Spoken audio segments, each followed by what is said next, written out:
दिलवा के कहीं ना दवाई मिलला।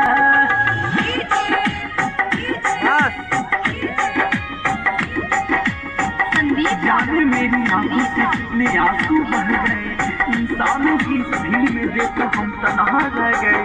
करती थी जो कभी अपना वफा की बातें, आज वही सनम हमें बेवफा कह गए। प्यार के नामावा से सौभे बदनाम बा, रह जाई मामू कहे सब सरेआम बा।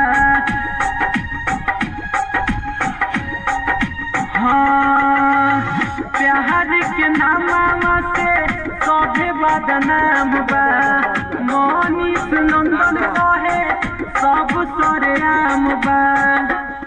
कभी पवन के प्यार में ई मोलाई मिलला, कभी पवन के प्यार में ई मोलाई मिलला। सुना राम जी हो दिलवा के कहीं ना दवाई मिलला, दिलवा के कहीं ना दवाई